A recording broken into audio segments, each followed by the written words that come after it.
성부와 성자와 성령의 이름으로 아멘.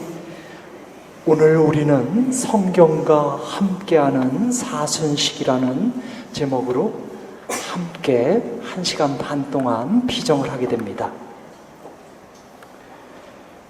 이런 주제로 제가 강의를 하게 되는 건 오늘이 처음입니다. 그러니까 사순시기를 맞이해서 아니면 대림시기를 맞이해서 우리가 하느님의 말씀, 생명의 말씀, 바로 성경을 바로 옆에 두고 준비하듯 참 좋은 주제라고 생각을 합니다. 그래서 이 주제를 갖고 얘기할 텐데요. 제가 한번 이 작동법 좀 보겠습니다. 맞네. 예. 언젠가 한번 제가 그 카페를 겸한 서점에서 이제 책을 좀 읽고 있었어요. 개인적으로 굉장히 좋아합니다. 그러니까 카페면서 서점인 곳에서요. 근데 이제 바로 뒤에서 어떤 여자분이 전화하는 소리가 들려왔어요. 근데 보니까 신자예요. 카톨릭 신자예요. 어떻게 알았냐면 전화 내용이 그래요. 본명을 불러요. 상대방한테. 마리아, 왜 아까 모임에 안 왔어? 오늘 성경 통독 모임 있다고 그랬잖아. 그러더라고요. 제가 일부러 들으려고 그런 건 아니지만 바로 뒤에였고, 또 성경 통독 모임 그러니까 제가 이제 성서를 전공한 사람이니까 아무래도 귀가 좀 이렇게 기울여지겠죠. 그랬더니 다음에 꼭 와 그러더라고요. 그러면서 뭐라 그러냐면 모임이 너무 좋아. 신부나 수녀가 없어. 잡소리가 없어. 그냥 조별로 나눠서 성경을 통독하고 함께 삶을 나누는 거야. 너무 좋아. 잡소리 없어. 근데 제가 굉장히 움츠러들었습니다. 아, 신부의 목소리가 잡소리구나. 그러니까 저도 성경을 전공한 사람이지만 정말 교우들에게 도움이 전혀 되지 않는 그냥 학문적인 차원에서 잡소리를 할 수가 있겠구나. 그러면서 그날 결심했습니다. 앞으로 교우들과 함께 만나서 성경 말씀에 대해서 얘기를 나눌 때에는 절대로 잡소리 안 합니다. 예, 그런 맥락에서 오늘 저는 두 개의 자매, 성실과 진실 자매를 옆에 대동하고서 강의를 하려고 그래요. 이유는 딱 하나예요. 잡소리 안 하려고. 먼저 우리의 씁쓸한 현실에 대해서 한마디 하려고 합니다. 옛날에는 우리 선배들이 신앙생활하다 죽게 되면 관 속에다 3가지를 갖고 갈 수 있었습니다. 보시면 묵주와 십자가 고상과 그리고 성경책이죠. 바로 고인이 살아생전에 늘 가까이 했던 것들입니다. 그래서 손에는 묵주를 감아주고요. 가슴에는 십자가 고상을 이렇게 쥐어줍니다. 그리고 한평생 읽어서 손때가 묻은 성경책은 그 관 속에 빈자리에 넣어주죠. 그런데 오늘날 모든 신자는 아니지만 많은 신자들이 이 관 속에 한 가지를 갖고 가지 못합니다. 묵주와 십자가 고상은 갖고 가는데 성경책을 못 갖고 가요. 허구한 날 매일 미사책만 들고 다녔거든요. 매달 바뀌는 매일 미사책 그거 어떻게 관 속에다 다 넣어요. 성경책을 넣지를 못하네요. 신앙생활을 열심히 한다고 해서 꼭 하느님에 대한 지식이 풍부한 건 아니에요. 호세아 예언자가 분명히 얘기해요. 너희는 나에 대한 지식이 없기 때문에 망했다. 유다인들은 분명히 하느님에 대한 신앙을 갖고 있어요. 그런데 신앙이 있다고 해서 지식이 있는 건 아니에요. 성경 말씀을 통해서 하느님을 알아야 되는데 성경 말씀을 읽지 않게 되면 당연히 하느님에 대한 지식은 없죠. 하느님께서 호세아 예언자를 통해서 하신 말씀이 굉장히 의미가 있어요. 너희는 신앙이 없기 때문에 망했다. 이런 말 안 했어요. 너희는 지식이 없기 때문에 망했다. 근데 얼마나 이 많은 사람들이 하느님에 대한 아니면 예수님에 대한 지식이 없는가? 이것은 이제 대학생들을 대상으로 해서 조사한 겁니다. 대학생들을 향해서 질문을 던졌는데요. 그들의 대답이에요. 10계명은 예수님이 올리브 동산에서 주었다. 예수님은 로마에서 태어났다. 예수님의 어머니 이름은 가브리엘이다. 상상이 안 가죠? 예수님의 어머니 이름은 마리아잖아요. 근데 실제로 젊은이들이 그렇게 마리아란 정답을 내지 못한다는 거예요. 많은 젊은이들이요.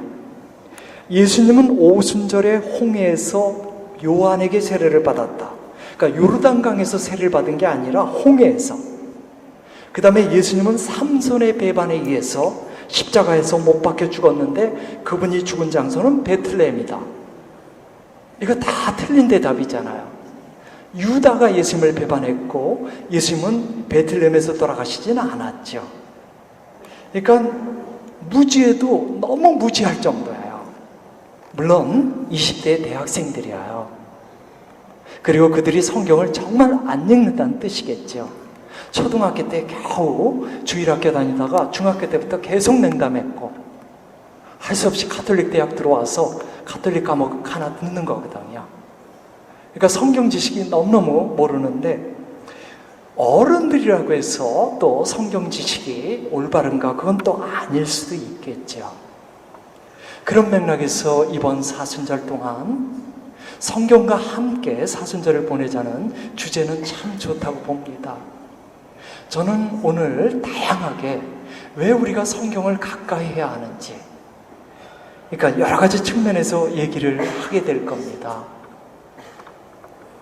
우선 성경 말씀은 우리 영혼의 양식이에요. 왜 우리가 성경을 가까이 해야 하는가? 우리가 음식을 먹어야 되거든요. 매일같이 새끼밥을 먹어야 우리가 힘을 낼 수 있어요. 마찬가지예요. 우리 영혼도 성경 말씀에 음식을 먹어야만 힘을 낼 수 있어요. 예수님께서 하신 말씀이에요. 사람은 빵만으로 살지 않고 하느님의 입에서 나오는 모든 말씀으로 산다. 그러니까 예수님은 우리 인간에게 두 가지 양식이 필요함을 얘기합니다. 육신을 위해서는 빵이 필요하고요. 우리는 서양 사람들이 아니니까 육신을 위해서는 밥이 필요하고요. 그 다음에 영혼을 위해서는 하느님 말씀이 필요한 겁니다.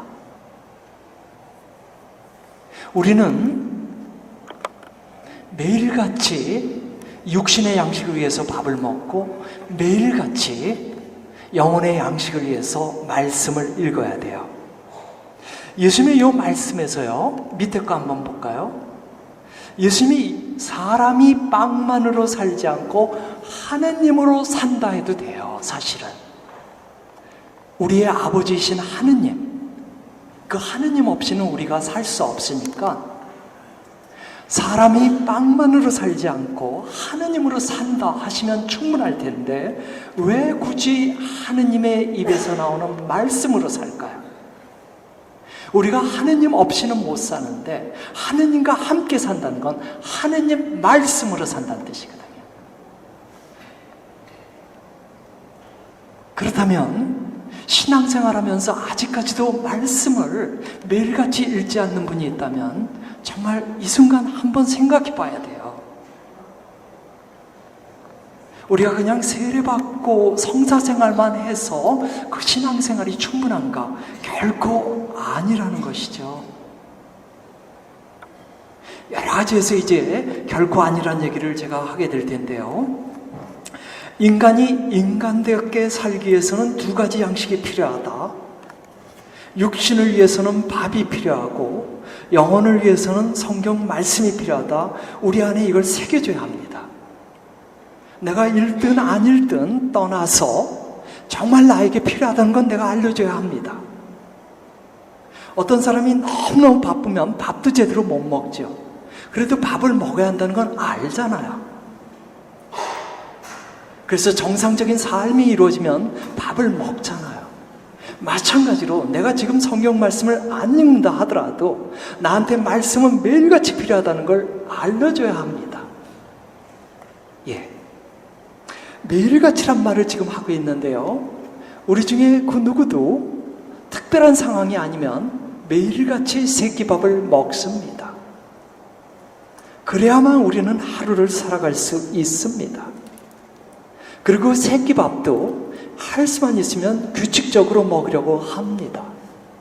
만약에 우리가 새끼밥을 들쑥날쑥 아무 때나 먹게 된다면 우리 위가 굉장히 혼란스러워합니다. 이로써 너무나 아침에 늦게 일어나요. 그래서 아침을 굶어요. 그리고는 점심을 아침 겸 점심으로 먹으려고 했는데 또 일이 너무 많다 보니까 점심마저 제대로 못 먹어요. 그렇게 되면 저녁 때 어떻게 되죠? 무지무지 많이 먹죠. 그런 일이 반복되면 어떤 일이 걸리죠? 위와 수체증 걸리죠. 이 수도원에 들어가면 식사 시간은 항상 고정되어 있습니다. 수도자들은 항상 새끼밥을 제 시간에 먹습니다. 어떤 생활이든 집단 생활은 새끼밥이 정해져 있어요. 여러분의 자녀들이 군대를 가게 되면 군대 가기 전까지는 굉장히 허약한 몸이었는데 면회 가서 보면 너무나 건강해져 있죠. 그 이유 중에 하나가 뭐냐면 새끼밥을 제 시간에 먹었기 때문에. 젊은 날 20대 대학생 때 제대로 밥 안 먹어요. 늦게 일어나고 밤에 늦게까지 술 마시고 그러다가 군대 가서 새끼밥을 또박또박 제 시간에 먹거든요. 그러면서 몸이 이제 회복되는 거죠. 새끼밥은 삶의 기본이거든요. 새끼밥을 먹는 것도 중요하지만 제 시간에 먹는 건 더 중요하다는 것이죠. 왜냐하면 삶의 기본이니까. 근데 아무 때나 새끼밥을 먹게 되면 삶의 기본이 흐트러지게 되잖아요. 이런 맥락에서 이제 수도 삶은 새끼밥을 제 시간에 먹도록 하는 건데요. 바로 우리들은 매일같이 영혼의 음식을 먹어야 한다, 이 얘기입니다. 그러니까 영혼의 음식을 매일같이 몇 시에 먹으라는 얘기는 아닙니다. 끼를 굶지 말고 먹자는 겁니다. 매일 우리가 밥을 먹듯이 매일 말씀을 읽자, 시간이 날 때마다 읽자, 이 얘기를 하는 것이죠. 자, 이스라엘 백성이 이집트를 탈출했을 때 그들은 거의 빈손으로 이집트를 도망쳐야만 했었습니다. 그리고 40년 동안 시나이 광야를 그들은 순례했었는데요, 누구도 굶어 죽은 사람은 없었어요. 매일같이 주님께서 만나를 내려줬거든요. 그들은 아침이면 그날치 만나를 거두어 드렸습니다. 바로 그 만나가 그들에게 음식이었습니다. 하느님께서 그렇게 챙겨준 것이죠. 우리도 영혼의 만나를 매일같이 먹어야 합니다. 성경 말씀을 읽는다는 것은 바로 영혼의 만나를 읽는 것이죠. 우리가 음식을 먹어야만 힘을 낼 수 있어요. 마찬가지로 우리가 성경 말씀을 먹어야만 내적으로 힘을 낼 수 있습니다. 생기를 가질 수 있어요.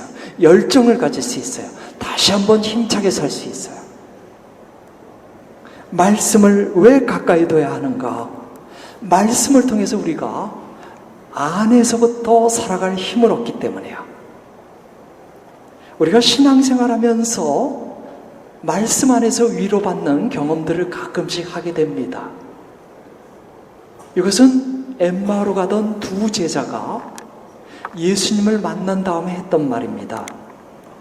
그분이 길에서 우리에게 말씀하시고 성경을 설명해 주실 때 우리 마음이 얼마나 뜨거웠던가.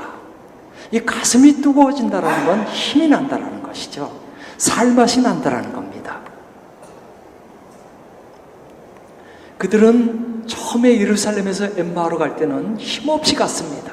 낙심했었습니다. 하지만 주님을 만나고 주님으로부터 말씀을 듣고 나서 그들은 용기 100배 힘차게 예루살렘으로 돌아가서 다시 제자로서 살아갈 수 있었죠.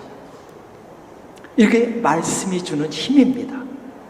말씀을 읽을 때 어느 순간 말씀을 통해서 우리가 뜨거운 마음, 힘을 얻을 수 있어요. 저는 며칠 전에 이제 상당히 좀 지쳐있는 상태에서 내적으로 지쳐있는 거죠. 내적으로 지쳐있는 상태에서 말씀 앞에 큰 위로를 받은 게 있습니다. 예수님이 하신 말씀이에요. 수고하고 짐진 자들아 다 내게로 와라. 와서 내 멍에를 메고 나에게 배워라. 그리고 안식을 얻어라. 그 말씀이 왜 저에게 힘이 됐냐면 이미 저는 지쳐 있었습니다. 지쳐있는 저한테 당신의 짐을 매라는 건 더 지치게 하는 거잖아요. 그런 질문이 퍼뜩 들었습니다. 예수님이 당신의 멍에를 메고 당신의 짐을 지라고 한 사람들은 누구냐면 이미 지쳐있는 사람들이에요. 수고하며 지친 자들아 나에게 오너라. 와서 내 멍에를 메고 내 짐을 나눠라. 이성적으로 얘기하면 이미 나는 지쳐있는데 주님의 멍에를 짐을 또 맨다는 건 더 지치는 건데 그게 아니라는 거죠. 그게 아니라는 것을 그날 이 말씀 앞에서 제가 깨닫게 된 겁니다. 그러니까 잠시 삶의 바쁨 속에서 제가 이제 그분과 함께하는 그분의 멍에를 함께 매는 삶을 좀 놓치고 있다가 당연히 지치는 거죠. 저 혼자 살려면 힘들죠. 근데 그분의 멍에를 매게 되면 이제 나의 짐까지도 그분이 함께 들어주거든요. 마치 어린아이가 혼자 힘으로 걸어갈 때 지치죠. 그런데 아빠가 안아줘요. 하나도 안 지치죠. 그런 식의 삶이죠. 그분은 진실된 말만 하는 분이잖아요. 그런 분이 우리에게 그랬거든요. 수고하며 지친 자들아 나에게 오너라. 와서 내 멍에를 메고 내 짐을 나눠라. 안식을 얻게 되리라. 사실 신앙생활은 어렵지 않습니다. 신앙생활을 벗어난 게 어렵죠. 우리가 주님과 함께하면 그 다음부터 삶은 쉬워져요. 저는 그렇게 며칠 전에 이렇게 말씀 앞에서 위로를 느꼈는데요. 이런 식으로 말씀을 가까이 할 때 우리가 뜻하지 않은 선물들을 주님으로부터 받게 돼요. 그렇게 선물을 받게 되면 우리 안에 힘이 올라와요. 그리고 다시 한번 그분과 이렇게 동행하며 살아가는 그런 삶을 갖게 되고요. 열정이란 단어가 있는데요. 이 그리스 말이 다 깨져 있는데 이 성경에서 열정이란 단어는 엔테오스예요. 엔테오스의 그 의미는 하느님 안에 머문 이 뜻이에요. 근데 이게 영어 단어로는 enthusiasm. 그러니까 앞에 N은 안에, 스스는 하느님을 가리켜요. enthusiasm. 우리가 열정이라 그럽니다. 그 열정이란 단어의 의미가 뭐냐면 하느님 안에 머물러 있음. 근데 아까도 말씀드렸지만 우리는 하느님 없이 살 수 없다고 표현 안 했어요. 하느님의 말씀 없이 살 수 없다. 그러니까 하느님 안에 머문다는 말은 무슨 뜻이냐면 하느님 말씀 안에 머물러 있어. 우리 모두 삶의 열정을 원하죠. 그 열정을 어떻게 얻고 싶으셔요? 말씀 안에 머물러 있을 때. 우리가 말씀을 가까이 하고 말씀을 읽을 때 그럼 어느 순간 그분이 초월적인 선물들을 주거든요. 용기를 주거든요. 지혜를 주고요. 힘을 주고요. 지금 보시는 이분은 우리에게는 모두에게 존경을 주는 영감을 주는 빅터 프랭클 박사죠. 이분은 유다인인데요. 제2차 세계대전 때 나치에 의해서 이 캠프에 이제 집단 수용소에 갇히게 되죠. 그의 아내, 그의 가족, 그의 부모 모두 다 집단 수용소에 갇혔고 다 죽었습니다. 이분은 유일하게 살아서 나왔죠. 이분은 정신과 의사인데요. 이분이 이제 정신과 의사로서 늘 공들여서 연구하던 무엇인가가 있었는데 그게 바로 요 밑에 나오지만 로고 테라피입니다. 여기서 로고라는 말은 로고스라는 단어인데 바로 말씀, 예수님을 로고스라 그러죠. 그 다음에 테라피는 치료라는 뜻이죠. 그러니까 말씀 안에서 의미를 찾는 치료법 뭐 이런 뜻입니다. 이제 그걸 연구하던 정신과 의사였는데 이제 그 나치 캠프에 갇히면서 다 빼앗깁니다. 그리고 이 연구 자료도 다 그 외투 속에 감추고 있던 연구물도 다 빼앗기고요. 남은 건 이제 뻘거숭이 몸뚱아리밖에 없어요. 그는 철저히 절망합니다. 그래서 이제 죽는 날만 기다리는 것이죠. 근데 이제 그가 그 전에 입고 있던 옷을 다 빼앗기고 나서 앞서 그 가스실에서 죽어간 그 유다인의 옷을 물러받게 돼요. 근데 그 옷을 입으면서 보니까 호주머니 속에 뭔가 쪽지가 하나 들어있는 걸 보게 돼요. 낙심한 그가 그래도 그 호주머니 속에 있는 그 종이는 뭔지 좀 보고 싶어서 꺼냈어요. 그랬더니 바로 성경 구절이었어요. 이미 죽어버린 그 한 유다인이 저 성경 구절을 매일같이 읽으면서 살았던 것이겠죠. 너 이스라엘아 들어라.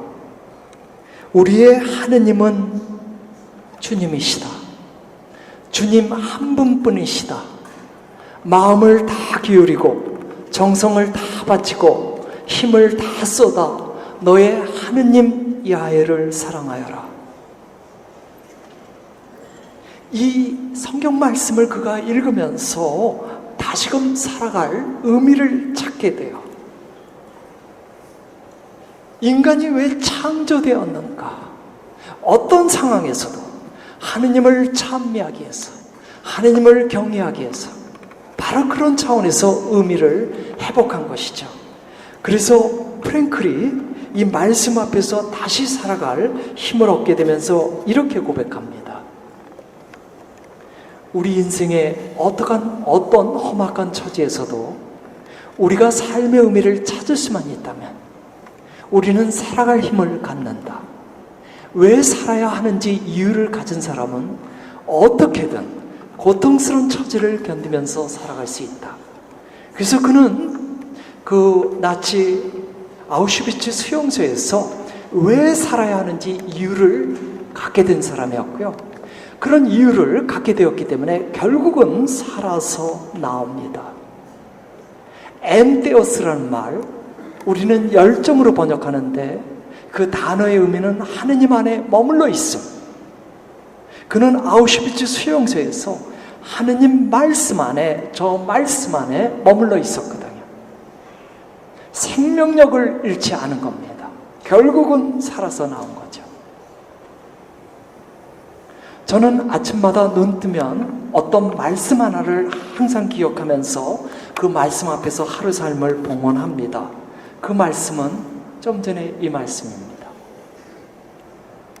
매일같이 아침에 제일 먼저 기억하는 게 저 말씀입니다. 그러니까 저는 하루 삶의 기초를 저 말씀에 두고 있습니다. 굳이 이렇게 제 얘기를 하는 이유는 우리가 말씀을 가까이 한다는 게 뭔가, 말씀을 매일같이 읽는다는 게 뭔가를 좀 더 잘 전달하고 싶어서 제 얘기를 하는 것 뿐입니다.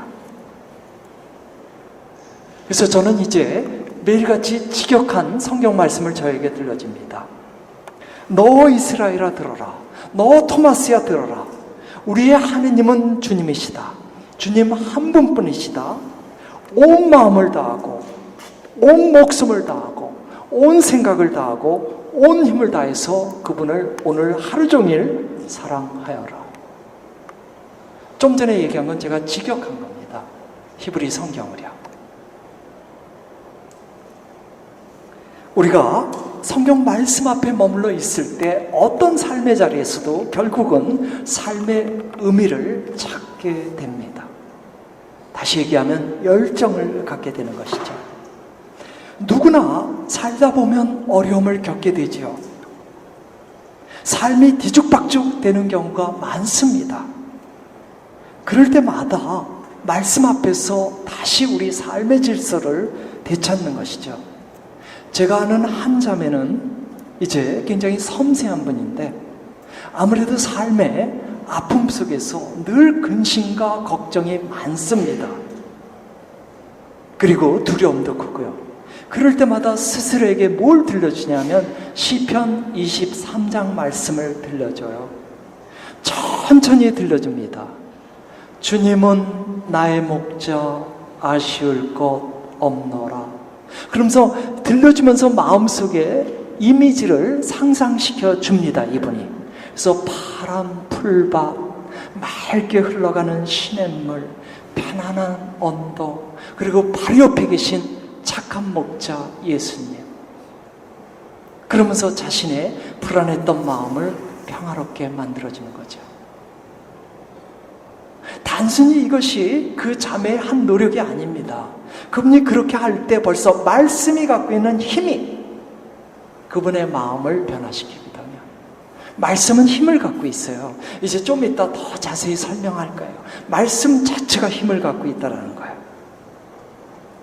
제가 좀 전에 대학생들이 얼마나 성경 지식이 없는가, 다시 얘기하면 성경 말씀을 안 읽는가 이 얘기를 했었는데 그 중에 한 사람이 저입니다. 저는 어려서부터 신앙생활을 했습니다.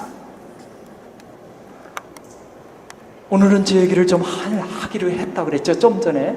그러니까 때로는 자랑처럼 들릴지 모르지만 저는 군대 포함해서 주일 미사를 빠진 게 2번밖에 없습니다. 군대를 포함해서예요. 대단한 겁니다, 이거. 네, 오늘 잘난 척 좀 할게요. 그런데 저는 23살까지 한 번도 성경을 읽은 적이 없습니다. 한 번도요. 주일 미사 빠진 적이 없어요. 군대 가서 딱 2번 빠졌어요. 그게 전부예요. 근데 성경은 읽은 적 없어요. 신앙생활 가능합니다. 성경을 읽지 않아도 신앙생활은 가능합니다. 제가 샘플입니다.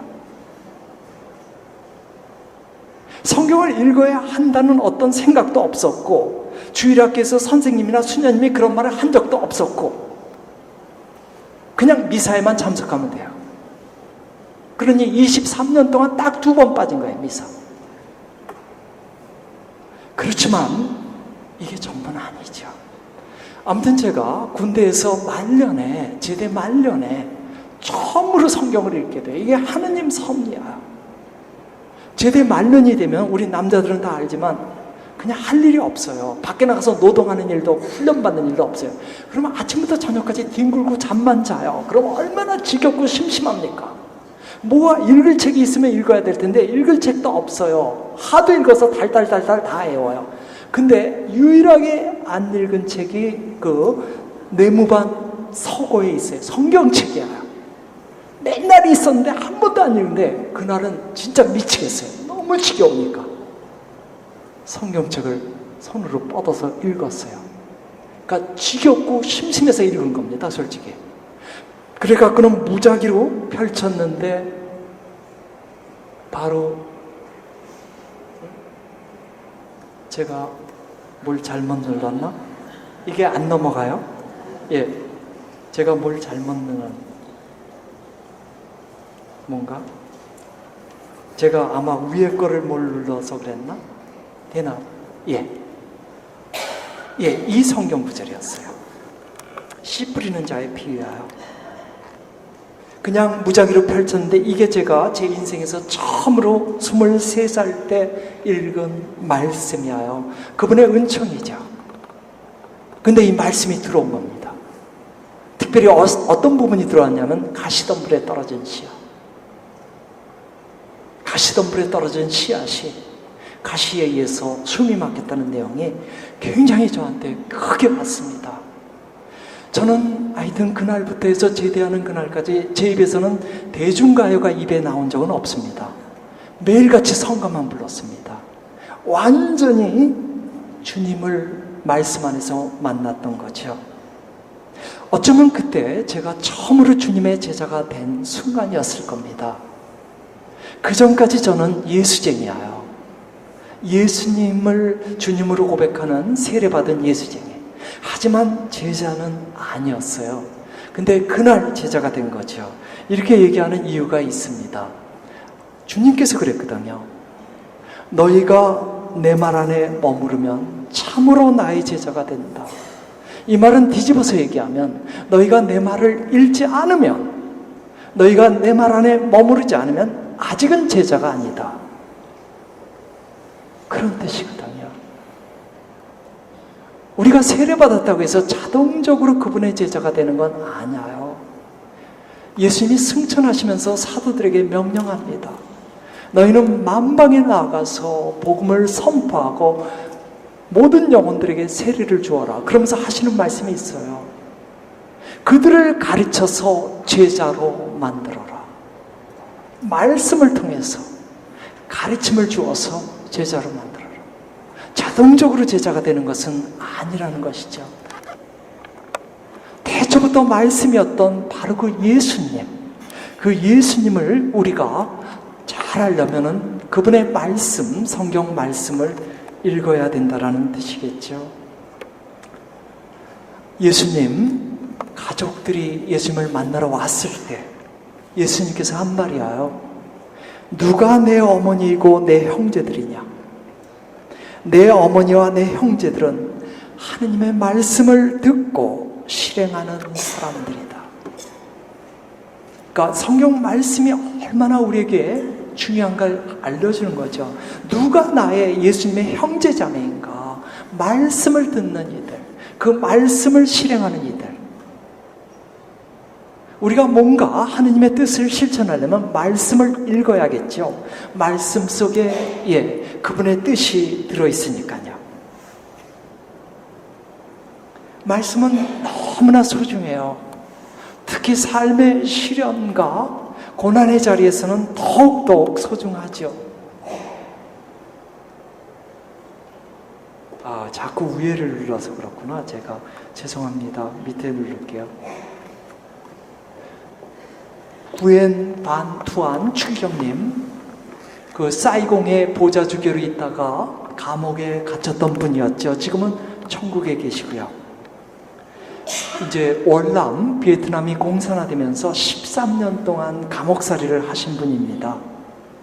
이분이 감옥에서 어떻게 버텼는가? 바로 말씀 때문이었어요. 제가 읽어볼게요. 이분과 이제 신자들의 얘기입니다. 우리는 몰래 가져온 신약 성경을 몇 장씩 뜯어서 나누어 가졌고 나눈 것을 각자 외웠습니다. 경찰의 발소리가 들리면 그 성경 용지를 흙속에 감추었습니다. 밤이 되어 어둠이 내리면 각자 순서대로 돌아가면서 성경 외운 말씀을 암송했습니다. 어둠 속에서 침묵 가운데 살아있는 주님의 말씀을 온 힘을 다해 암송하는 소리를 들을 때 우리는 주님의 현존을 강하게 느낄 수 있었고 큰 감동과 위로를 받았는지 모릅니다. 그러니까 성경을 내놓고 읽을 수 없으니까요. 몰래 각자가 성경 구절을 나눠서 외웠던 것이죠. 그리고는 밤에 순서대로 그 말씀을 들은 겁니다. 그 말씀을 들으면서 그 옥살이를 견뎌냈던 것이죠. 우리 순교선들도 마찬가지예요. 목자를 잃어버리고 평신도들끼리 신앙생활을 해야만 했을 때 그들이 어떻게 견딜 수 있었는가? 바로 말씀 때문에 견딜 수 있었어요. 200년 전 우리 순교선들이요. 이 말씀을 읽었습니다. 성경 직회라고 되어 있죠. 그래서 오늘날 우리와 똑같아요. 매일 미사의 독서와 복음이 있어요. 그리고 그 독서와 복음에 대한 해설서가 있고요. 오히려 우리 거보다 더 낫습니다. 오늘날 우리는 매일 미사 보면은 책자 보면 독서와 복음이 있고 맨 끝에 영적 묵상이 있죠. 근데 이것은 묵상뿐만 아니라 그 원래의 의미가 뭔가 이 주석까지 있었던 거예요. 디아스라는 이 예수연이 지금부터 거의 400년 전에 중국에서 만든 거죠. 그게 이제 우리말로 번역된 것인데요. 이게 다 성경 직회예요. 근데 왜 이 말씀을 지금 나누냐면 801년의 신유박해가 있어요. 그러면서 주문모 신부님이 순교하셔요. 그리고 나서 이 조선 땅에 30년 동안 신부님은 없었어요. 그리고 831년에 파리 외방 선교회 신부님이 처음으로 이 조선 땅에 와요. 그들이 올 때 어떻게 생각했냐면 30년 동안 목자 없이 신앙생활한 양들이 다 흩어졌을 거라고요. 그리고 신자가 남아있어도 적은 숫자만 남아있을 거라고 그렇게 예측하고 왔어요. 근데 와서 보니까 몇 배로 불어 있었어요. 주문 모신부님 돌아가실 때보다 몇 배로. 놀라운 일이었어요. 도대체 어떻게 이렇게 신자들이 신앙생활을 계속할 수 있으며 나아가서 몇 배로 불었을까? 바로 성경 직회를 통해서 매일같이 성경 말씀을 읽고 말씀에 대한 그 해설서를 읽으면서 신앙생활을 한 겁니다. 이 30년 동안 그들은 미사를 못 드렸습니다. 그렇지만 그들의 신앙생활의 불꽃은 죽지 않았습니다. 바로 말씀이 주는 힘이었거든요. 말씀이 주는 힘. 아까 만투한 추경님이나 바로 우리 선교수녀들이나 바로 말씀 앞에서 힘을 얻었다. 그러니까 저는 지금까지 무슨 얘기를 하냐면 우리는 하느님 없이는 살 수 없어요. 다시 얘기하면 하느님 말씀 없이는 살 수 없어요. 왜? 말씀 안에서 우리가 힘을 얻거든요. 그래서 엠마오 두 제자처럼 힘을 얻기도 하고요. 만투한 추경님처럼 힘을 얻기도 하고요. 우리 순교 선녀들처럼 힘을 얻기도 하고요. 그동안 주제는 그런 내용이었어요. 힘을 얻기 위해서. 이제는 또 새로운 주제예요. 우리가 좀 더 회개하기 위해서. 우리가 우리 삶을 변화시키고 좀 더 주님께서 이쁘게 보는 그런 한 인간이 되기 위해서예요. 제가 아까 제 얘기를 좀 했었는데 바로 이 얘기를 했었어요. 제가 가시덤불 이 부분에서 가슴이 멈췄다고요. 이게 바로 나구나. 그러면서 제가 이 부분에서 회개했다는 얘기를 했습니다.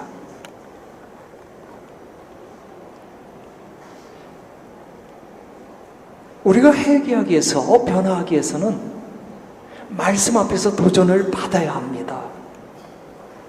저는 제가 세상 걱정과 재물의 유혹 때문에 제 안에서 주님을 향한 그런 신앙이 죽어있는 줄 몰랐다가 정말 우연히 성경 말씀 요 구절을 읽으면서 비로소 깨달았던 거거든요.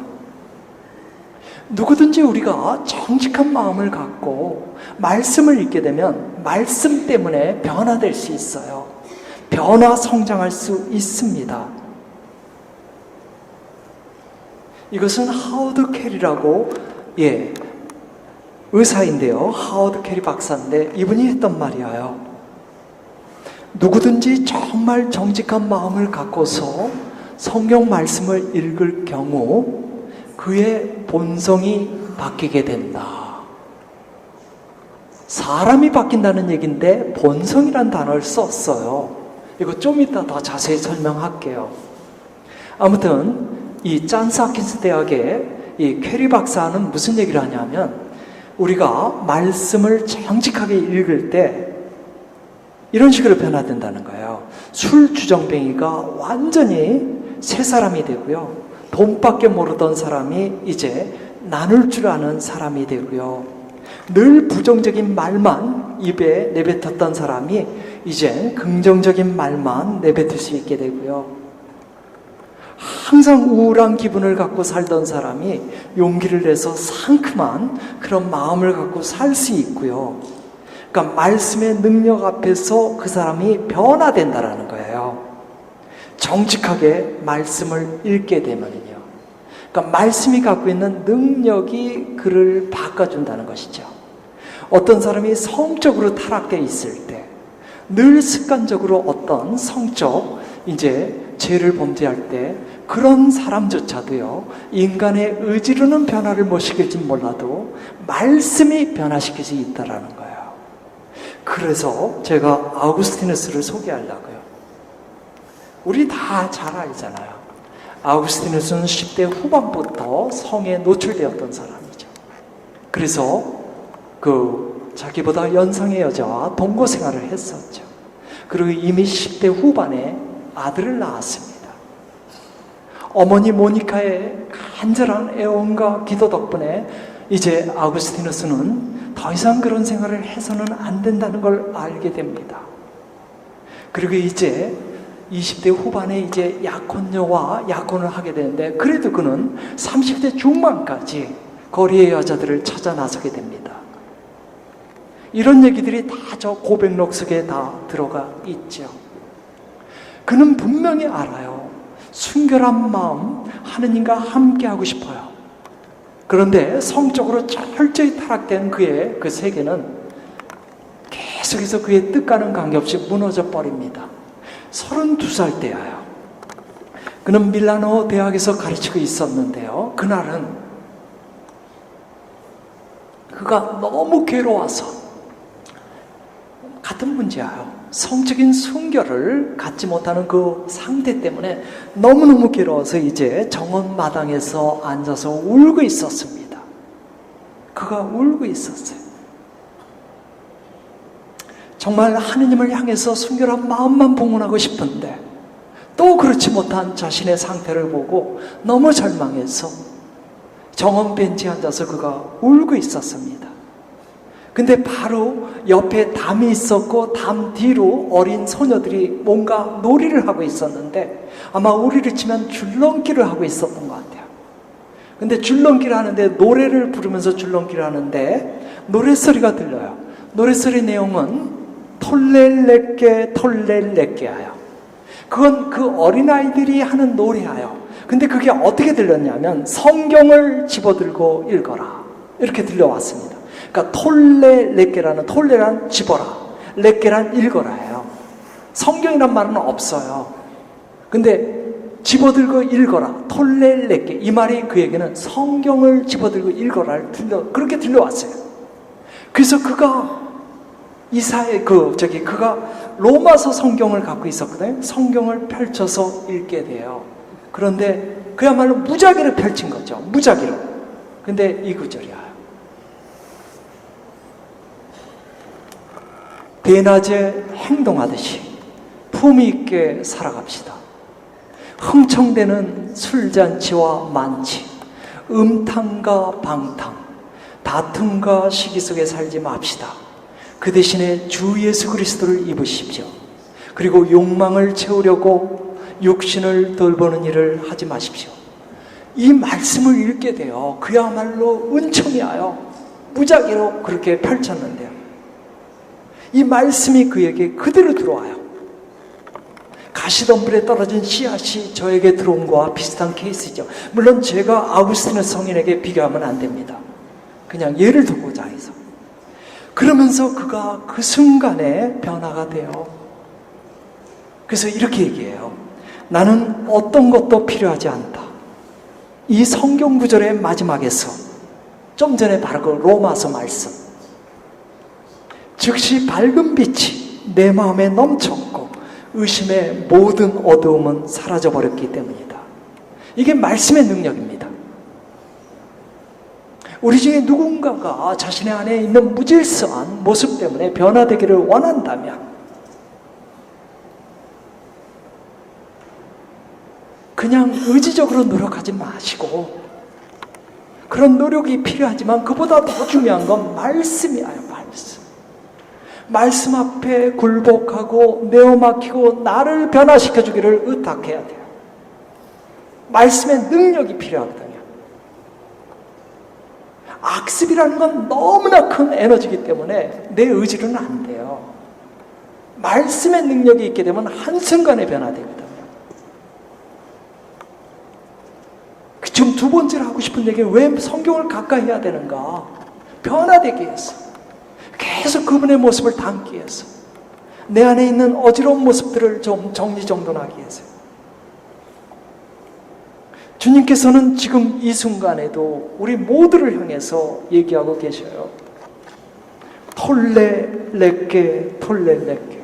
그러니까 성경을 집어들고 읽어라, 매일같이 읽어라 초대하고 계셔요. 아까 성경 말씀은 우리가 정직하게 그 말씀 앞에 노출되면 본성까지 바꾼다고 그랬잖아요. 이 부분 제가 지금 또 설명하려고 그래요. 정말일까? 우리 그런 말 하잖아요. 인간의 기질은 안 바뀌어. 원판 불변의 법칙. 인간의 성품은 안 바뀌어. 이렇게 얘기하잖아요. 말씀 앞에서는 아니에요. 그냥 우리 인간 사회에서 심리적 차원에서 맞아요. 인간은 안 바뀌어요. 그러나 내가 말씀 앞에 정직하게 서 있으면 바뀌어요. 말씀의 능력이 얼마나 가공한가를 보여주는 거죠. 증거를 보여드릴게요. 이거 우리에게 아주 익숙한 말이에요. 비와 눈은 하늘에서 내려와요. 하느님께서 내리는 비와 눈이죠. 그러면 땅을 적시고 기름지게 합니다. 그래서 제가 세 번째 줄부터 읽을게요. 이처럼 하느님의 얘기, 하느님이 하시는 말씀. 이처럼 내 입에서 나가는 나의 말도 나에게 헛되이 돌아오지 않고 반드시 내가 뜻하는 바를 이루며 내가 내린 사명을 완수하고야 한다. 이 말씀은 우리에게 익숙한 말씀이에요. 근데 이 말씀 바로 다음에 나오는 말씀이 뭔가 놀랍게도 우리의 성품이 바뀐다는 말씀이에요. 이 말씀이 바로 다음 말씀이에요. 가시덤불 대신에 방백나무가 올라오고 쇠기풀 대신에 도금냥나무가 올라오리라. 어떻게 가시덤불에 말씀의 비가 내린다고 해서 가시덤불이 바뀔 수가 있어요. 근데 바뀐다는 거예요. 이런 식으로요. 우리 본성이 가시덤불이라고 생각해 봐요. 여기에 말씀의 비가 내려요. 그러면 방백나무로 바뀌어요. 하느님께서 하신 말씀이야. 하느님께서. 우리가 정직하게 말씀 앞에 있기만 하면 말씀의 힘이 우리를 이끌어가면서 변화시킬 거예요. 그리고 우리 삶은 지속적인 평화 속에 머물게 됩니다. 신앙생활은 어렵지 않습니다. 신앙을 떠난 삶이 고달프죠. 자기 육신의 어둠과 무질서한 애착 속에서 온갖 잘못을 저지르며 계속 비극 속에 떨어지는 거잖아요. 하지만 말씀 앞에 머물러 있으면 내가 아무리 지랄 같은 성격이라도 그 말씀 때문에 내가 사고를 안 치거든요. 말씀이 나를 변화시키니까요.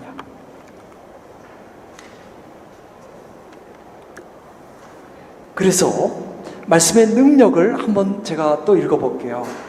성경은 전부가 하느님의 계시로 이루어진 책으로서 진리를 가르치고 잘못을 책망하고 허물을 고쳐주고 올바르게 사는 훈련을 시키는 데 유익한 책입니다.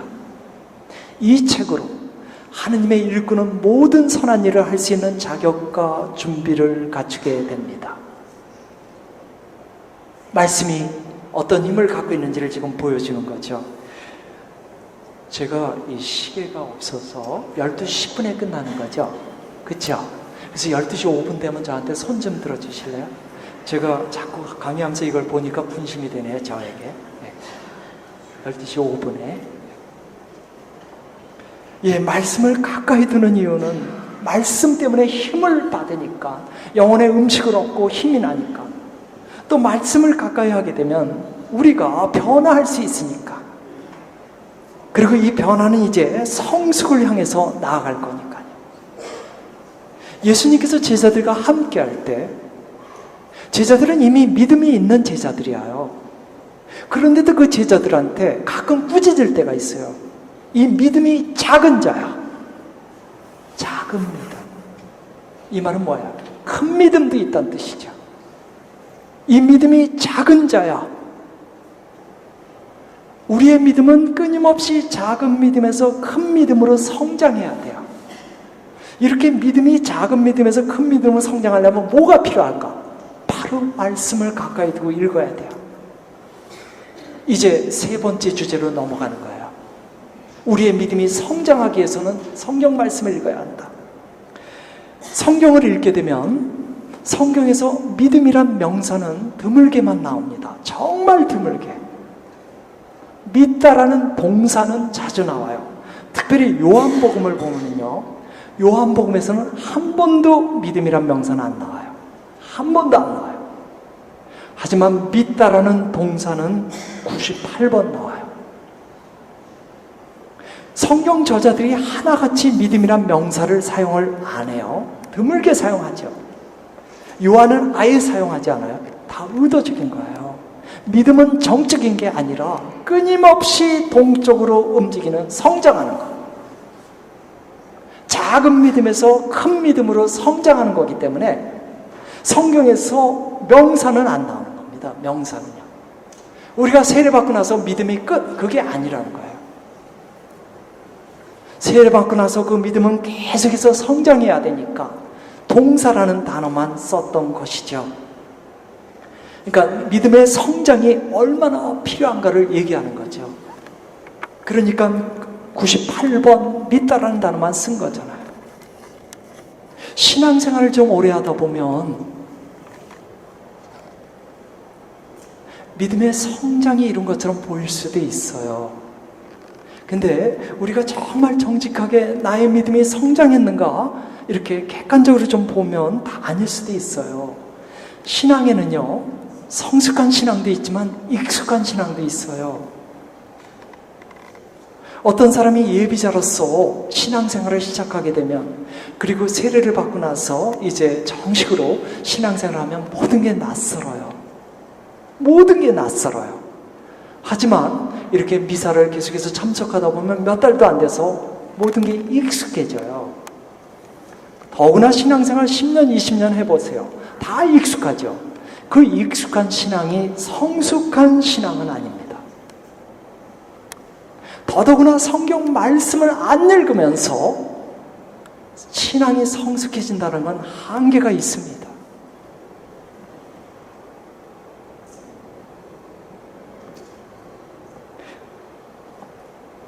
아까도 제가 2번이나 사용했던 저의 개인적인 깨달음을 준 이 말씀에서 씨 뿌리는 자의 비유에서 이 밑에 보면 3번째 줄부터 그러나 어떤 것들은 좋은 땅에 떨어져 열매를 맺었는데 어떤 것은 30배, 어떤 것은 60배, 어떤 것은 100배 이렇게 나오죠.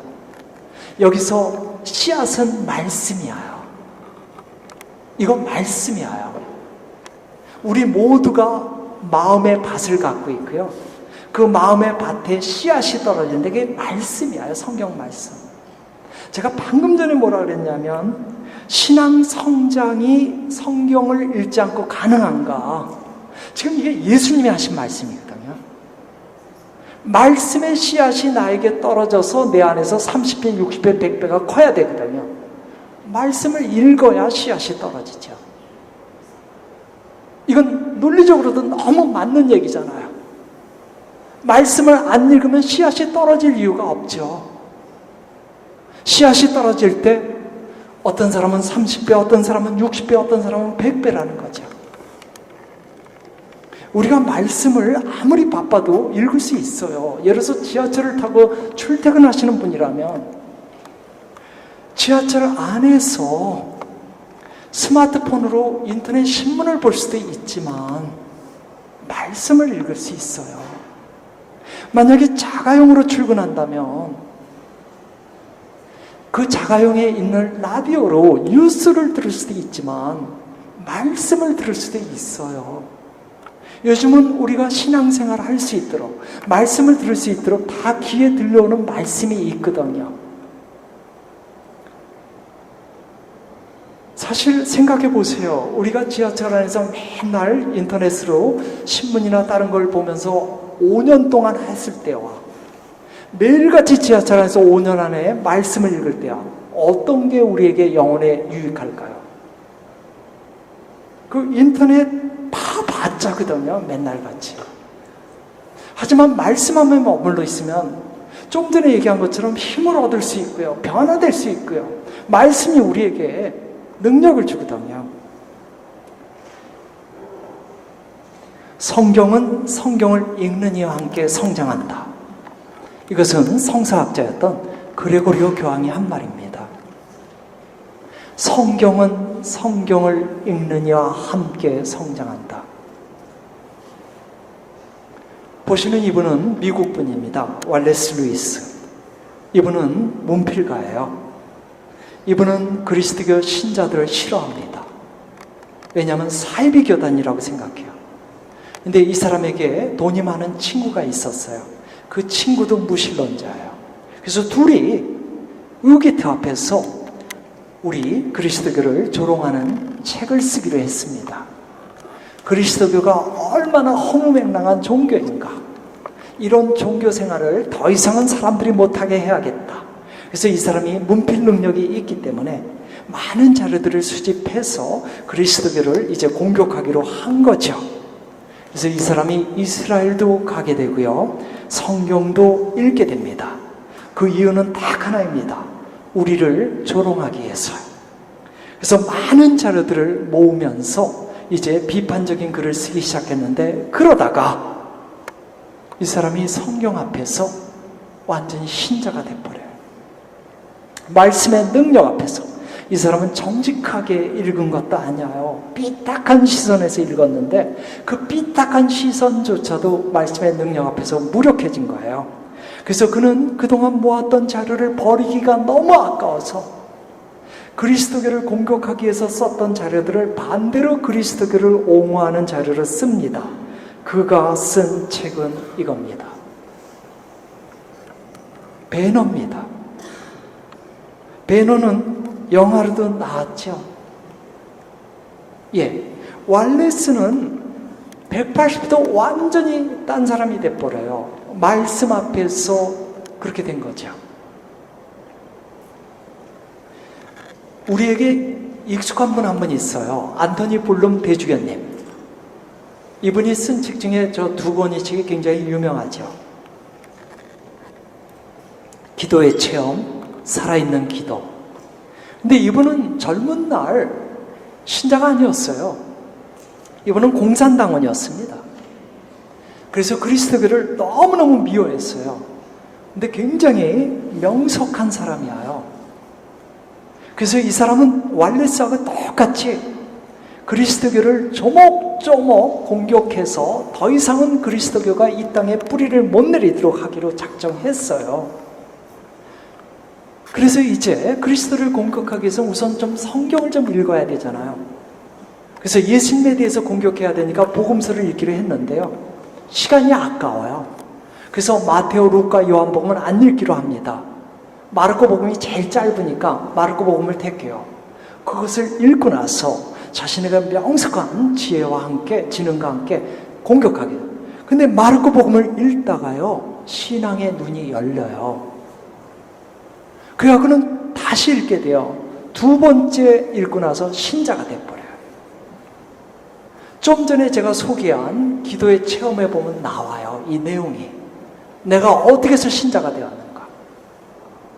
자, 지금 왈레스도 그렇고 안토니 블룸도 그렇고 이 사람들은 삐딱한 마음으로 읽었던 사람들이에요. 근데도 읽으면서 사람이 바뀌어요. 어떻게 해서 그게 가능하죠? 말씀 자체가 능력이 있으니까. 더더구나 우리가 선한 마음으로 그분께 의탁하면서 말씀을 읽으면서 도움을 청하면 말씀의 능력이 당연히 도와주죠. 당연히 도와주죠.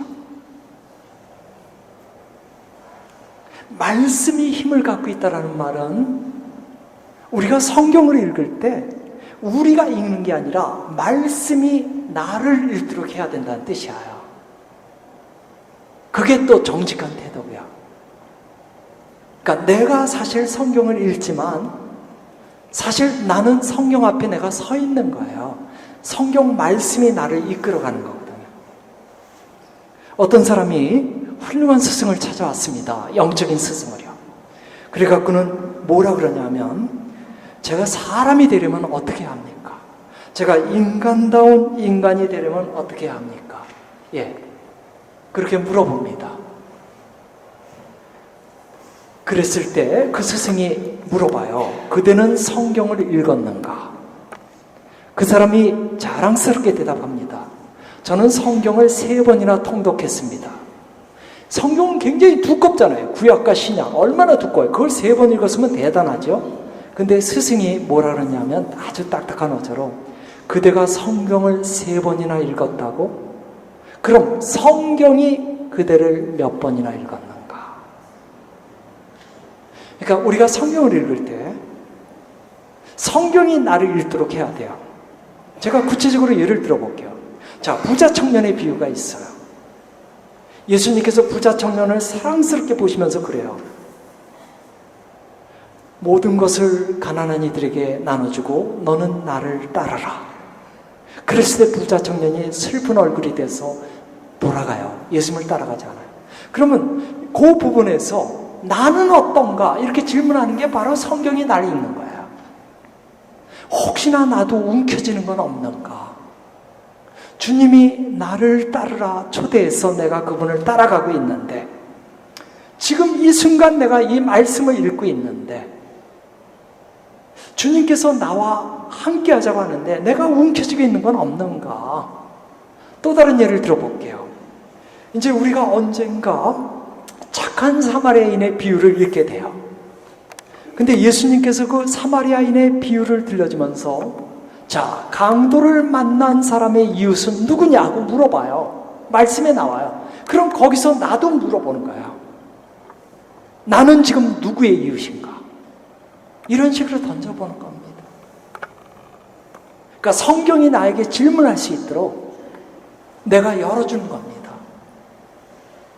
나는 누구의 이웃인가? 고통을 겪고 있는 그런 사람들의 이웃인가? 아니면 외면하는 그런 사람들의 이웃인가?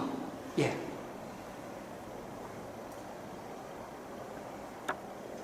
사실 하느님의 말씀은 살아있고 힘이 있으며 어떤 쌍날칼보다도 날카롭습니다.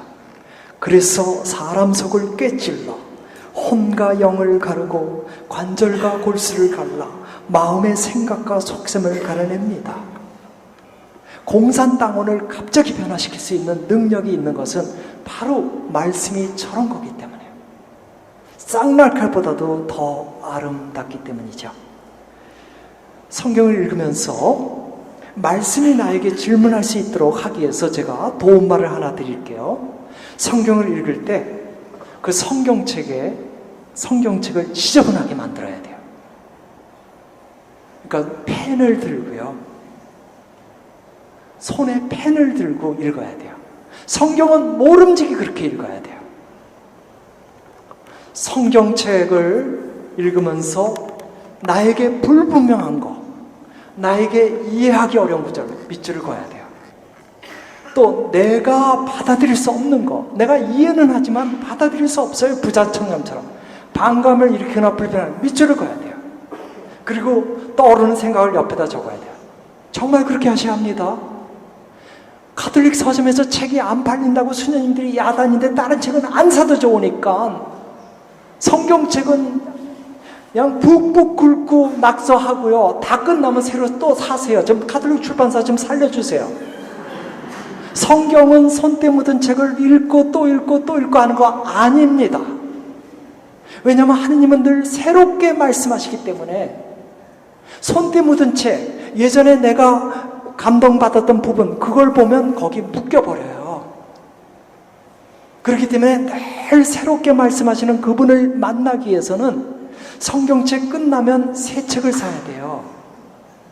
또 볼펜을 들고 새롭게 말씀 앞에서 내가 도전을 받는 거고요. 예, 말씀 성경은 낙서하는 거예요. 무슨 낙서인지는 아시겠죠? 자, 반감을 일으킨다, 불편하게 느껴진다. 이건 내가 아직은 준비가 안 된 거거든요. 그러면 내가 왜 이렇게 반감을 일으키는지 볼 수 있잖아요. 내가 움켜쥐는 게 뭔지를 볼 수 있잖아요. 그러면 아직은 내가 움켜질 수밖에 없는 사정이겠죠. 그럼 그분의 도움을 청할 수라도 있잖아요. 그 다음에 내가 불분명하거나 이해하기 어렵다면 옆에 있는 사람에게 물어볼 수도 있잖아요. 아니면 요즘에는 웬만해서는 그 인터넷 들어가서도 성경 도움을 받을 수 있거든요.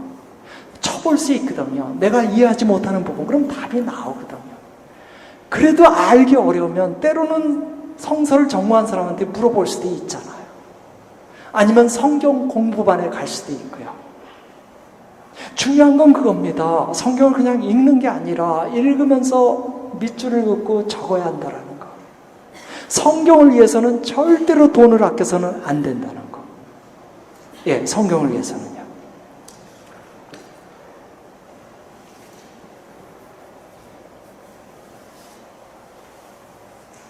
히에로니모스, 예로니모라고도 하죠. 옛날에 제롬 성인이라고도 했고요.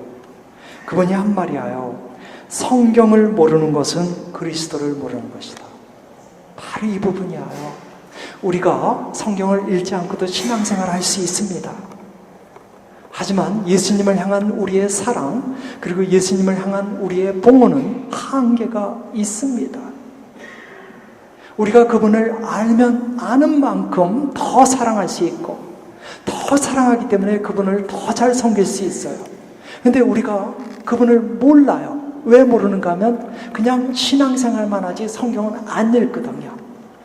성경을 읽어야, 복음서를 읽어야 그분에 대해서 알 수 있거든요. 그분이 무슨 가르침을 줬는지, 그분이 어떤 삶을 살았는지, 그분이 제자들에게 명령한 것이 뭔지. 우리가 미술관에 가면은요, 미술 관람을 하는 사람은 두 부류예요. 한 부류는요, 그림 앞에서 연신 감탄하면서 떠날 줄 모르고요, 다른 한 부류는 그냥 휙휙휙 끝나요. 왜 그렇죠? 그림에 대해서 아는 사람은 머물러 있어요. 그림에 대해서 모르는 사람은 그냥 끝장이에요. 그래도 그림 구경한 거예요. 미술관 갔다 온 거예요. 우리가 신앙생활 하면서 그냥 그렇게 휙 지나가듯이, 미술관 지나가듯이 할 수도 있어요. 그렇지만 기왕의 신앙생활인데 그분을 더 많이 알면 좋잖아요. 우리가 사랑하는 그분이니까. 그분이 어떤 분인지를 알아야 되잖아요. 단순히 우리를 십자가에서 죄에서 구원한 분, 그걸로 끝일 수는 없잖아요. 그분의 인생관, 그분의 삶의 원칙들, 이런 것들은 다 성경에 나오거든. 알아야만 사랑할 수 있다는 건 제 얘기를 갖고 할 수 있어요. 저는 성서를 전공한 사람인데, 저는 로마에서 석사학위를 했습니다. 그리고 박사학위는 미국에서 했는데요, 저는 로마에서 성서학 석사학위 할 때 바오로에 대한 과목은 들은 적이 없습니다. 그러니까 바오로의 로마서, 갈라디아서, 고린도 1서, 2서 이런 서간문 공부한 적이 없어요. 여러 가지 이유가 있었어요. 기왕에 공부하는데 예수님에 대해서 공부하고 싶어요. 그러니까 매일 복음서만 들었습니다. 석사과정 내내. 바오로를 듣고 싶지는 않아요. 그리고 저는 바오로가 싫었어요. 바오로가 왜 싫었는가? 이제 제 안에 있는데요, 성경을 읽다 보면 바오로는 너무 엄격해요. 저는 섬세한 사람이 좋거든요. 그렇게 경직되고 강한 사람은 싫어요. 그리고 저는 어려서부터 엄마를 좋아했기 때문에 여성들을 좋아하거든요. 이게 좋아한단 말이 여성 존중론자란 말이에요. 차별자가 아니라. 근데 바오로가 여성을 차별하는 말을 많이 해요. 바오로서관에 보면. 여자들은 모름지기 성당에 와서는 입을 꽉 다물고 있으십시오. 질문이 생기면 집에 가서 남편에게 물어보십시오. 이런 글들 나오잖아요. 이런저런 이유로 저는 4년 동안 단 한 번도 바오로와 관련된 학문을 공부한 적이 없어요. 바오로가 싫어요. 근데 미국에 갔습니다. 근데 이게 환장할 일이에요. 교수님이 몽땅 다 바오로만 가르쳐요. 결국 저는 논문을 바오로로 썼어요. 저는 루카복음으로 논문을 쓰고 싶어 했는데 단 한 번도 복음서를 공부 못했어요. 교수님들 4분이 다 바오로 서간에 미쳐 있어갖고요. 그래서 바오로만 공부했고요. 종합시험도 바오로로 봐야만 했습니다. 그리고 바오로 논문 썼는데 지금은 어떤가? 제가 성인 중에 가장 좋아하는 분이 바오로예요. 정말이에요. 정말 바오로서들 좋아요. 바오로가 누군지를 알고 나니까 사랑하지 않을 수가 없어요. 그리고 좀 전에 여성 신자들은 성당에 오면 입을 다물고 있으십시오. 이거 바오로가 한 얘기 아니에요. 공부하면서 알았어요. 공부하면서. 바오로는 여성 차별론자가 아니에요. 바오로의 오른팔 왼팔, 바오로의 정말 가까운 제자들은 다 여성들이에요.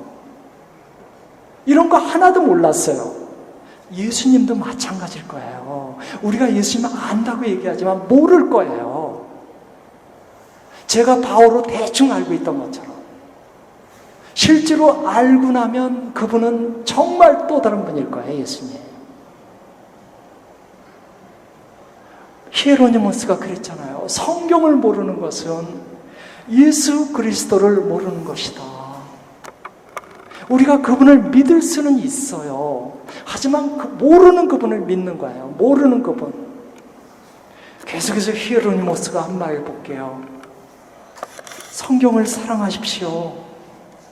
그러면 성경은 당신을 보호할 겁니다. 이건 설명됐잖아요. 아까 능력, 말씀의 능력. 성경을 흠모하십시오. 그러면 성경은 당신을 감싸 안을 겁니다. 말씀이 우리의 삶을 평화로 이끌어갈 거예요.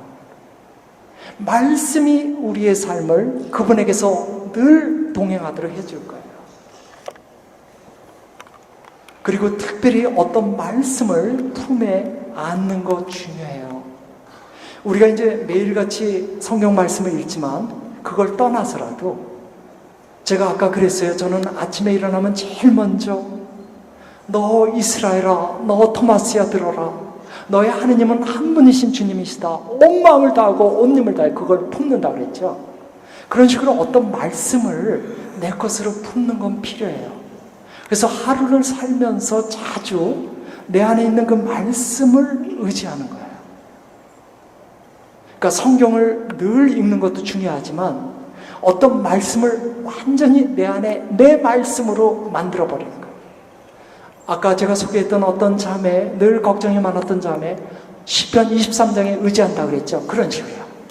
그래서 또 다른 분을 좀 소개하고 싶은데요. 이분이에요. 데이비드 리빙스턴.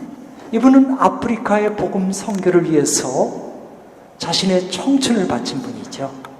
이분은 영국 사람이에요. 이분이 16년 만에 처음으로 영국에 잠시 돌아왔을 때 영국 전 국민이 열광했었습니다. 그 아프리카 오지, 식인종들이 살고 있는 그들에게 생명의 복음을 전한 첫 번째 사람이거든요. 그래서 여기저기 대학에서 이분에게 명예 신학 박사학위를 줬어요. 그리고 여왕 앞에서도 스피치를 했고요. 근데 이분이 글라스고 대학에서 명예 박사학위를 받을 때 했던 말이에요. 사람들이 자주 저에게 묻습니다. 어떻게 말도 통하지 않고 의심과 적대감을 가지고 있는 아프리카 원주민들 속에서 16년을 살 수 있었단 말입니까? 그럼 저는 마테오복음 맨 마지막 말씀을 철저히 믿으면서 살 수 있었습니다 라고 응답합니다. 그러니까 그는 항상 마테오복음 마지막 말씀을 가슴에 품고 있었어요.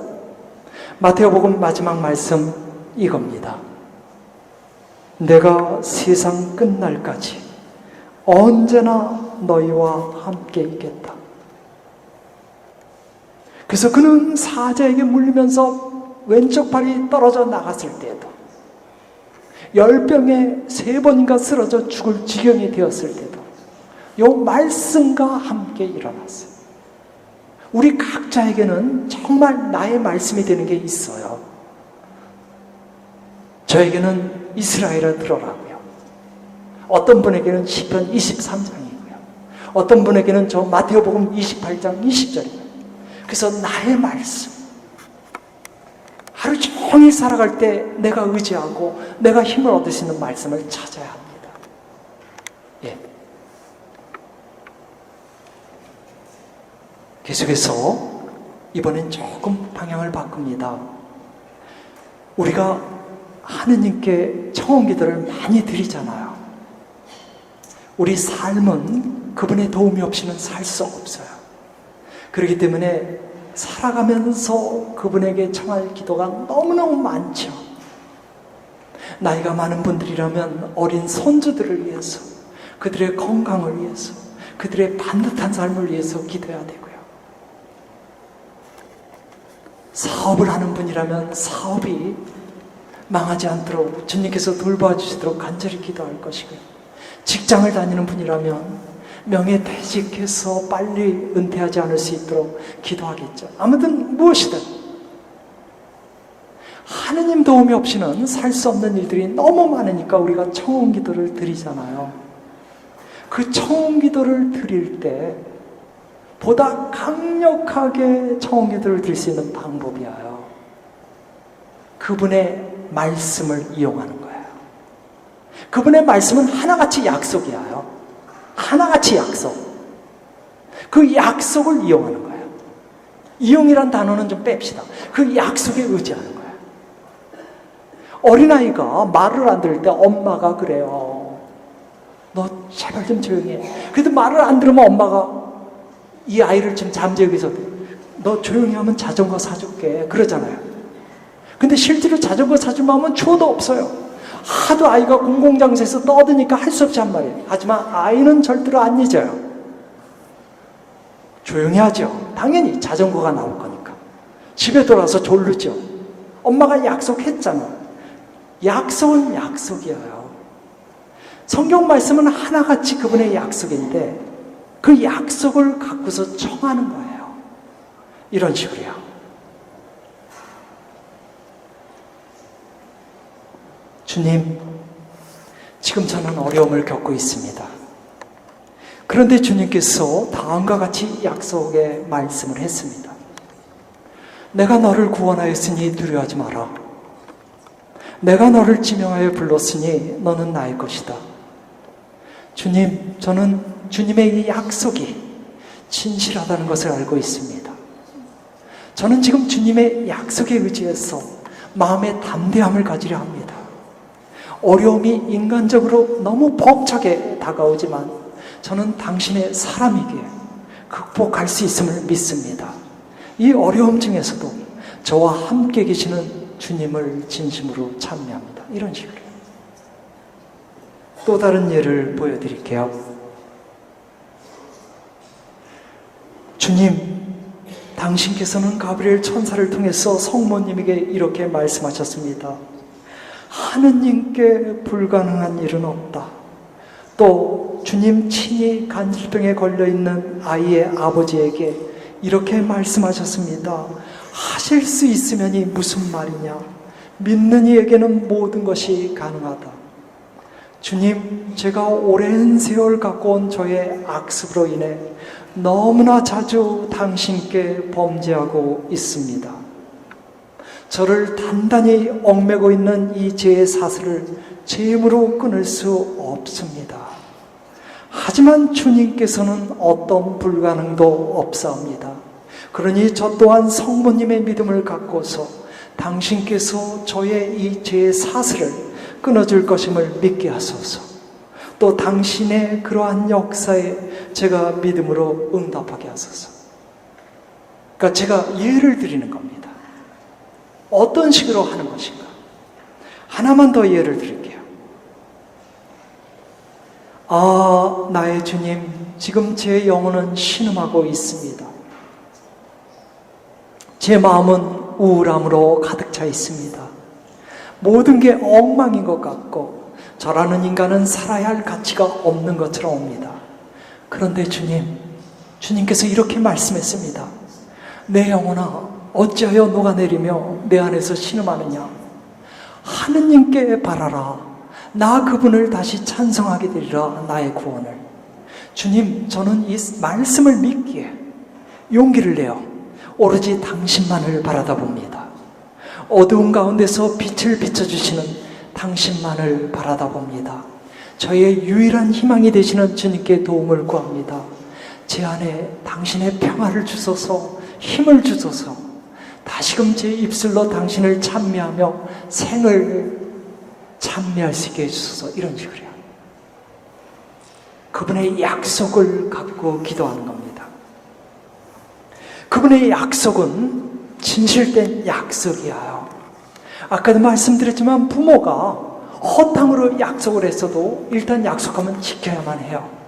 근데 진실한 그분께서는 정말 그렇게 해주고 싶어 하거든요. 그러니 우리가 청혼기도를 드릴 때 그분의 약속을 의지해서 그분의 약속을 들이대면서 기도하는 것이죠. 강력한 효과죠. 나는 도대체 기도응답을 저는 신부님 도대체 기도응답이 없어요. 말씀을 갖고 해보세요. 그분의 약속에 의지해서 해보세요.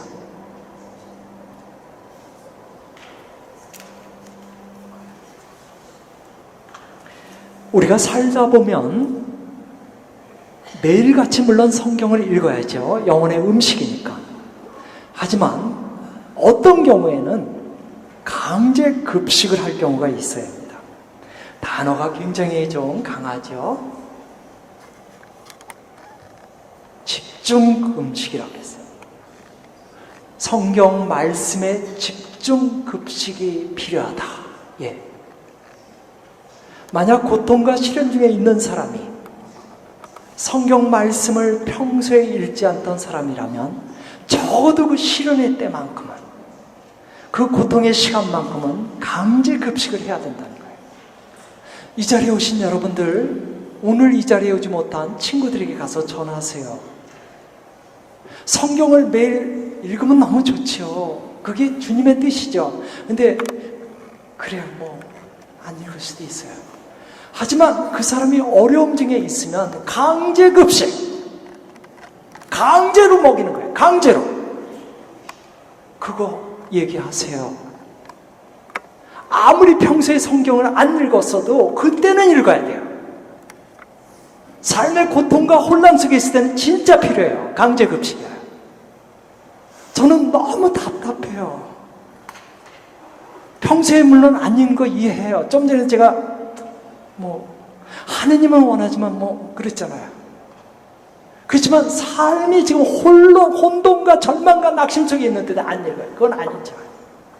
하느님의 자녀가 하느님으로부터 힘을 얻어야 되는데, 그래서 저는 다른 경우는 몰라도 평소에 저 온유한 사람이에요. 제가 신부라 그래서 막 소리 지르고 화내지 않습니다. 근데 시련 중에 있는 사람을 만나면 제가 강제 급식을 요구해요. 무조건 읽어야 돼요. 그렇지, 그렇게 해야만 면담할 수 있어요. 왜? 말씀 안에서 일어날 수 있거든.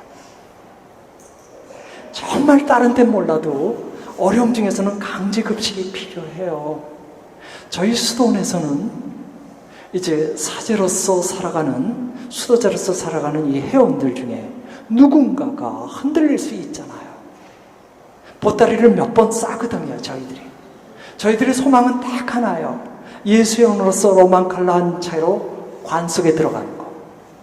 그게 쉽지가 않거든요. 몇 번을 보따리를 싸거든요. 근데 보따리를 싸는 사람에게 장상이 요구하는 게 있어요. 성경책을 처음부터 끝까지 다 읽고 나서 보따리를 싸는 거예요. 대뜸 보따리를 싸는 사람을 내보내지는 않아요.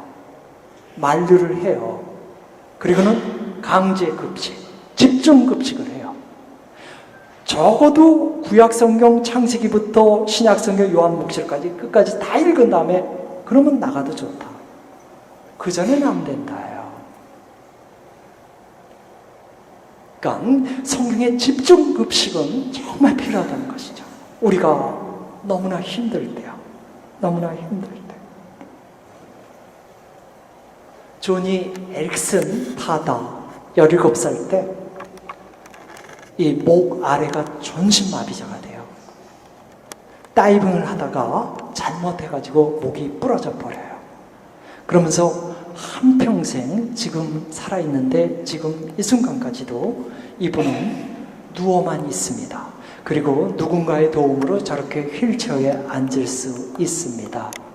그런데 이분이 지금 저기 보면 입으로 펜을 물고 글을 쓰고 있죠. 그래서 자기가 어떻게 그 어려운 시절을 거쳐 나왔는가를 쓴 책이 저거예요. 희망노트.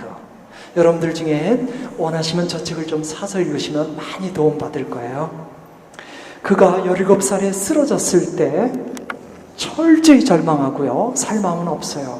친구들은 좋은 대학 가겠다고 원서를 쓰고 있는데 그는 고3 때 3년에 걸쳐서 투병 생활을 해야만 했어요. 병원에 입원해서요. 3년 동안. 그냥 죽고 싶은 마음밖에 없어요. 그래서 하루에도 수백 번 나에게 왜 이런 일이, 나는 죽고 싶은데 움직일 수가 없으니까요. 근데 3년째 되던 해 처음으로 성경을 읽어요. 신자거든요. 말씀을 읽으면서 조금씩 질문이 바뀌어요. 그 전까지는 나에게 왜 이런 일이가 수백 번이었는데 그게 점점 줄어들면서 하느님은 내가 어떻게 살기를, 질문이 바뀌어요. 근데 이분이 처음에는 성경을 안 읽었어요. 근데 그 누군가에 의해서 강제 급식하면서 3년째 되던 해, 그렇게 마냥 살 수는 없잖아요. 그렇게 죽을 생각만 하면서 마냥 누워있을 수는 없잖아요. 그걸 안타까워한 옆 사람이 누군가가 성경을 강제로 읽게 한 겁니다. 근데 성경을 읽으면서 사람이 바뀐 겁니다. 그런 내용들이 이 책에 나와 있어요. 지금 그분의 모습 보고 싶죠? 얼마나 평화로워요. 얼마나 평화로워요. 빅토르 프랭클 박사가 그 지옥과 같은 아우슈비츠 수용소에서 살아 있을 수 있었어요. 왜? 말씀 안에 머물러 있었으니까. 이분 한평생 저렇게 살지만 평화롭죠? 말씀 안에 머물러 있으니까요.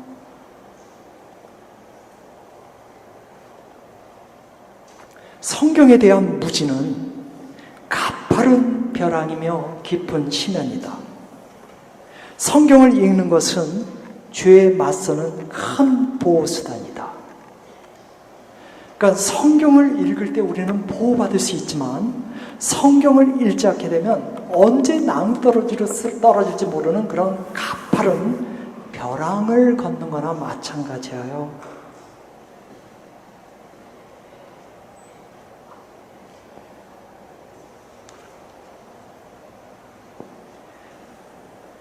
지금까지 저는 성경을 왜 가까이 해야 되는가, 이런저런 이제 이유, 너무나 중요한 이유들이죠. 그런 이유들을 갖고 함께 나눴고요.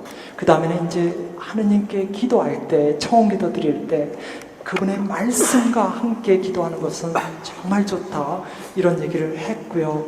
그 다음에 삶에서 특히 어려울 때는 강제급식 성경을 읽어야만 한다.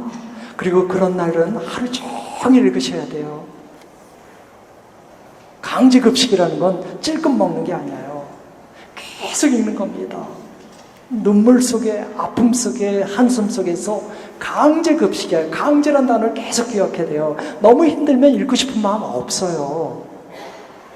너무 힘들면 힘이 없거든요. 일어날 마음도 없거든요. 그러니까 강제죠. 강제급식. 예. 그 다음부터는, 지금부터는 좀 다른 얘기를 하려고 그래요. 이제 5분 남아서 성경 통독과 관련해서 얘기하려고요. 우리가 이제 본당 안에서 성서 40주간, 성서 100주간 뭐 이런 식으로 해서 통독하는 그런 모임이 있습니다. 근데 개인적으로도 할 수 있는데요. 개인적으로 성경 통독에서 가장 문제가 되는 것은 시작 부분이에요. 우선 구약 성경을 처음 읽을 때 우리에게 가장 어려움을 주는 것은 레위기예요. 레위기. 창세기 재밌어요. 탈출기 재밌어요. 거기까지예요. 그 다음에 레위기를 읽게 되면 이 뭐 제사를 드릴 때는 몇 시에 일어나서 뭐 어떻게 해야 되고, 옷은 무슨 식으로 해야 되고, 뭐 정결법은 또 어떤 식이고, 우리하고는 아무 관계도 없는 그런 의례법, 정결법이 나오는데요. 인내하면서 읽어요. 그래도 2페이지, 3페이지 지나면 너무 힘들어요. 성경 통독을 처음 하시는 분이라면 레위기는 넘어가세요.